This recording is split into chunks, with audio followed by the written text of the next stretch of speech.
Well, I think the message that comes from the Democratic Party is a good message. The problem we've got, Alice, is that we have to depend upon the media to deliver it. Ain't nothing changed, nothing new here to see. This ain't nothing but some political maneuvering. America, welcome to the eulogy, eat it up. It's called political buffoonery. Hey there, everybody, and welcome to This Week in DUMBmocracy, where we showcase some of the dumbest newsmakers of the week. Political communications can be very tricky, much like any other marketing plan out there. You need a message that will resonate and selection of the medium by which that message will be conveyed, whether it be print, video, audio, social media, whatever it is. There are more ways to communicate now than there have ever been in the history of the world. Mass communications can make or break campaigns. They can make or break companies. It's that important. Right now, the Democrats have a problem with their messaging because they're dealing with a master communicator with Donald Trump. Now, say what you will about the message he conveys, but he is clear about his message. He has defined terms and meaning, and he has chosen his medium very carefully, that being social media, to break down any filters that mainstream media would create. And it's been effective for him. It's created close to a decade now of Trump populism that is sure to have an impact on the country for generations. Like I said, the Democrats have a problem with their messaging because, well, they don't know what their message is going to be. They seem to be all over the place on that. They want to perpetuate narratives, and they certainly have their influences out there that we've seen.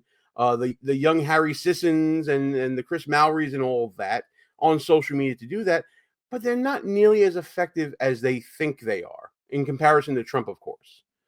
The problem is they have no message, and they refuse to take responsibility for their own failings in 2024. In fact, we saw this with a recent interview on MS-DNC with the third most powerful Democrat in the nation, James Clyburn.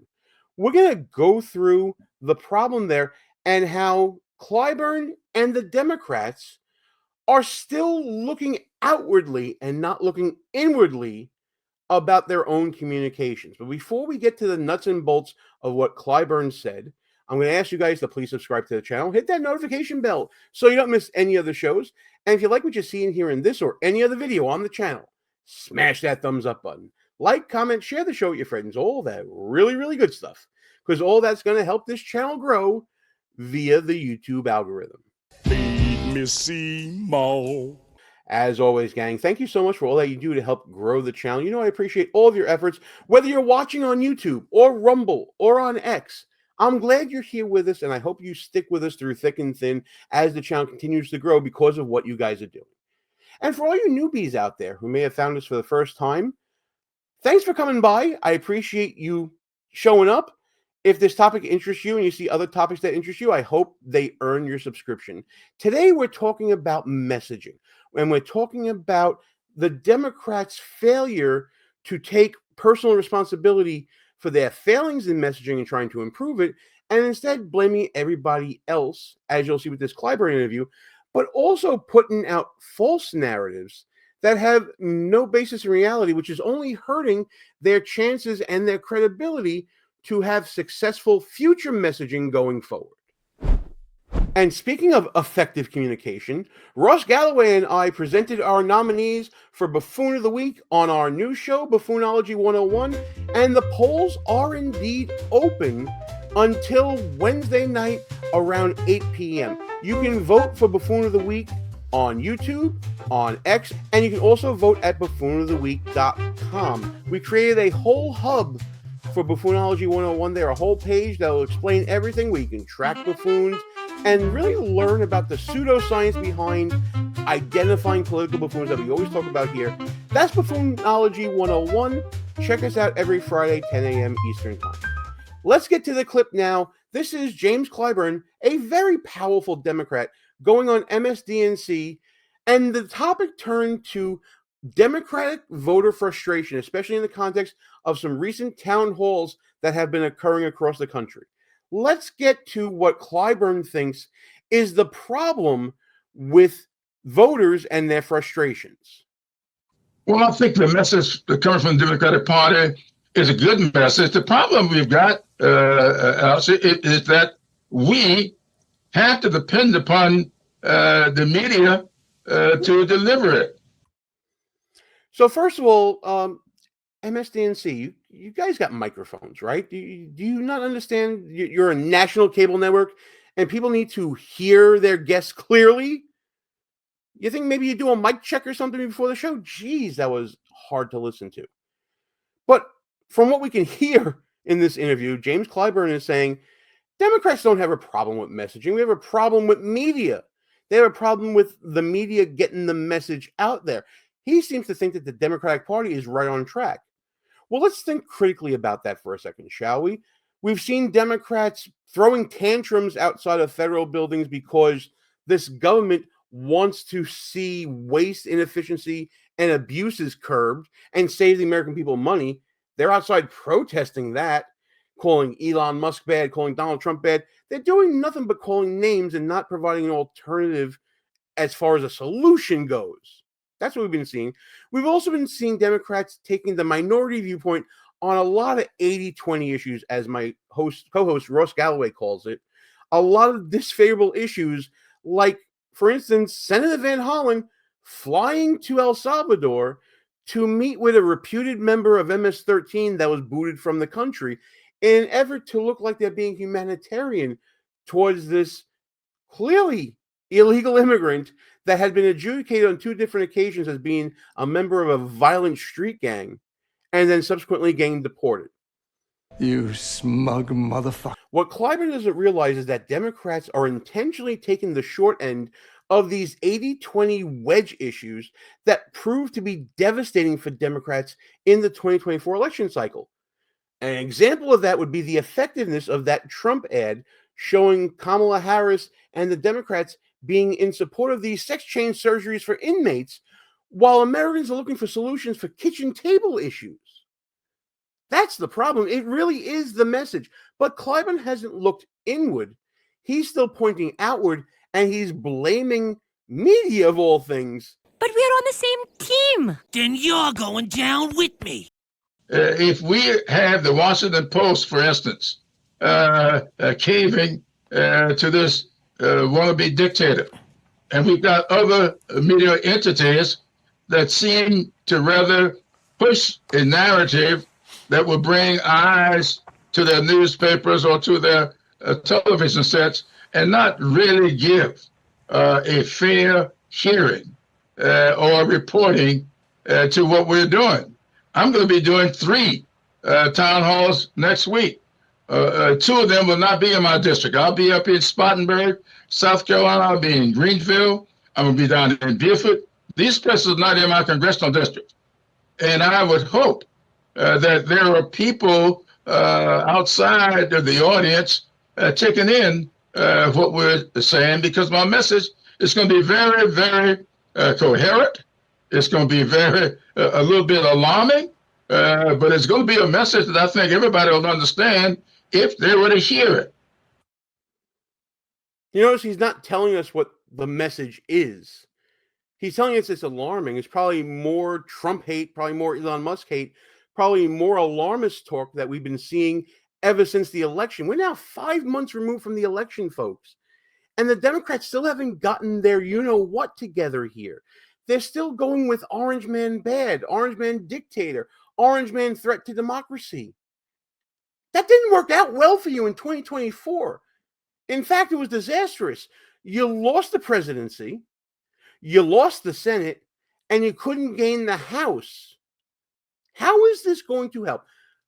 Sometimes it's about the message. Maybe Democrats want to hear from their leaders who are going outside their district because, James Clyburn, very powerful Democrat, has a lot of sway in Democrat leadership.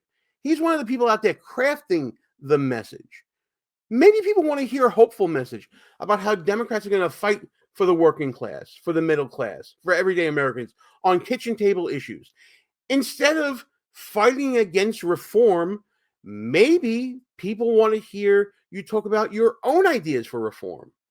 Instead of sounding the alarm about tariffs, maybe people want to hear an alternative plan to the Trump tariff program and what's going on here.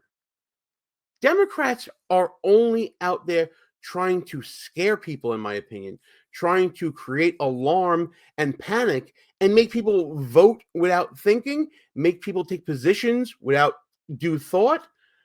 And that's not a way to run a party. Being a party of no, as Republicans, I think, learned in this last election cycle, is not a way to win. What do we stand for? I think the American people are learning that the era of running campaigns out of your basement with no message other than I don't like the other guy doesn't work. But Clyburn's out here still trying to push that narrative. And I have to rely upon people like yourself. You do a great job with this. That's why I like coming on your shows on the weekends, because you do a real good, substantive reporting of what the issues are around us. But when you got people saying we're not going to fact check, we're not going to worry about whether or not you're telling the truth. Are we just going to play the blame game? And there is the fundamental problem with Democrats. They are relying on their public relations wing, the mainstream media, to do the job for them, to clean up their message, to package it nicely, to have their pundits and politicos and prognosticators go out there and say, listen to what the Democrats are saying, even though they're not actually saying it themselves. That's a major problem for a national political party. And by the way, they don't have to rely on mainstream media to do all that for them. They can do it their damn selves. Everyone's got an X account or a Blue Sky account or a Facebook account or an Instagram account or a Snapchat account or TikTok or whatever it is out there that everybody's using. Get on those, break through the filters, and explain your message. But the problem is you're not explaining your message. You're only trying to poke holes in Trump's message. That's not the way to go about things. Present the alternative, like I was saying earlier. Democrats seem content to try to counter a narrative from Trump based on him being Trump and making Trump's personality the issue. We've seen this early on with a lot of the social media messaging out there saying, boy, aren't you missing Democrats now, seeing the state of things when it comes to tariffs or when it comes to Doge or when it comes to some other things that they think are chaotic in the government? Well, when we come back from the break, I'm going to show you proof positive from mainstream media itself proving that the Trump regret narrative coming from Democrats, it's a fantasy. Like what you see so far? Go ahead and smash that thumbs up button. Also, leave us a comment and tell us what you're thinking. And don't forget to subscribe so you never miss another show. So, the idea that Trump voters regret their vote is a talking point coming out of Democratic circles. It's part of their current messaging. Again, they're not taking responsibility for running bad campaigns or having bad messaging or taking the short side of those 80-20 issues. They're looking at the other side and saying, oh, that Trump guy is bad, isn't it? Don't you regret what you're saying here? I mean, there are celebrities out there like, well, maybe not a celebrity, but you remember Moby? Moby's out there saying this to Trump voters. So, for the people who voted for Trump or have supported Trump, can you finally just admit you were wrong? Trump has spent his entire life bankrupting businesses, and now, surprise, surprise, he's bankrupting the United States. So look, we can move on, but if you supported Trump or voted for him, just please, finally, now, just admit you were wrong.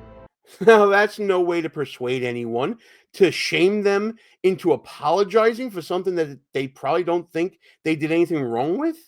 And by the way, that's the truth here. As you see in this segment from CNN, look at the opening screen here. When you run the numbers, very few Trump voters regret their choice. So whoever told Moby to make that video, or for whoever told Democrats to spread that message that there's Trump regret out there a couple months into his administration, that's absolutely the wrong message to put out. Let's talk about Trump voters and how they feel. Do they regret their vote? I mean, this is the big question, right? I hear all these stories, all these articles. All the Trump voters, they regret what they did back in 2024. I'm here to tell you, very few of them regret what they did back in 2024. What are we talking about? Trump voters looking back at... Look at those numbers. Look at, we're talking about 2%? Under 5%? In both instances about whether they would change their vote or rather not vote. These are not numbers that would have swayed a campaign in anyone's favor on the Democratic side. But this narrative keeps getting pushed out there by Democrats. And clearly, based upon these numbers that Harry Enton is going to talk to us about, there's no basis in reality for this. It's a fanciful idea that Democrats want to put out there rather than to do the work and look inward to see what personal failings are within that party. 2024, we got a new poll out. The poll was conducted this month. What percentage would change their vote to a different candidate? We're talking just 2%, just 2%. That's not even a wide spot on the road. And then there's this additional 1% who say they would rather not vote. We're talking overall under 5% might or would have changed their vote, Donald Trump voters back in 2024. And then you ask, okay, the same question to Kamala Harris voters, and it turns out the numbers are rather similar. So if there was a repeat, if folks got to be able to redo their vote that they had back in 2024, would the result be any different?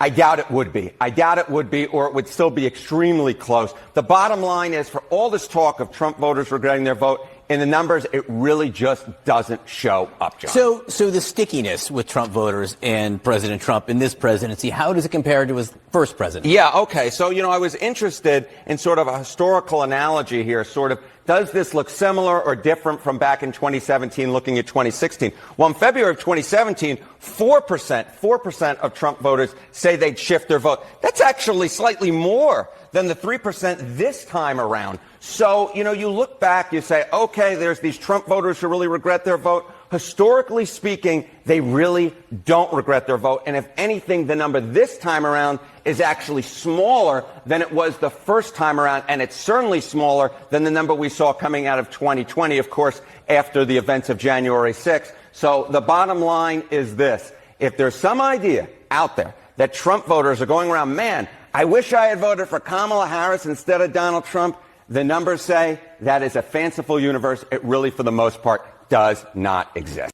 And that is what you call a narrative buster, ladies and gentlemen, and everybody in between.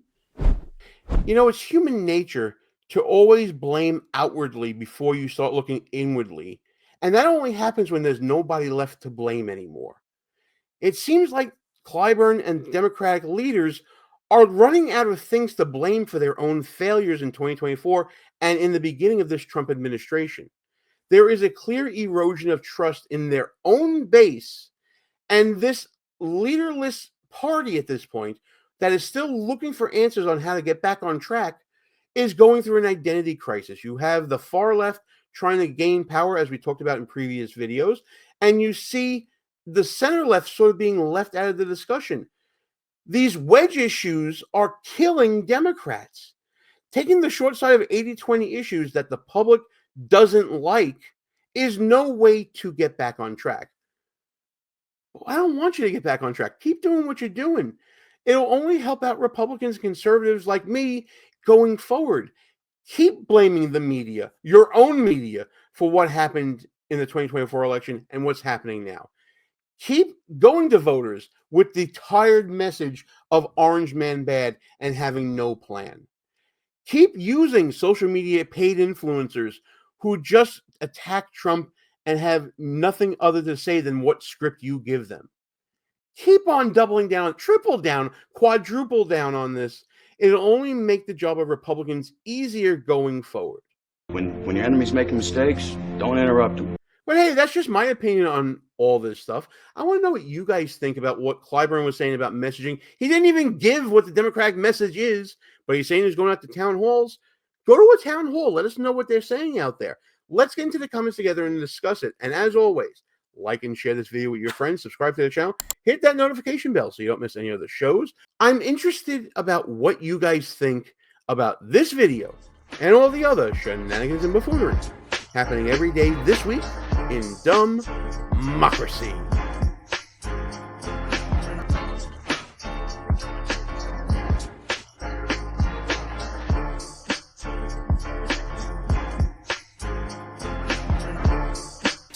All views and opinions expressed here are not necessarily of the mainstream media and may offend some listeners. It's called political buffoonery.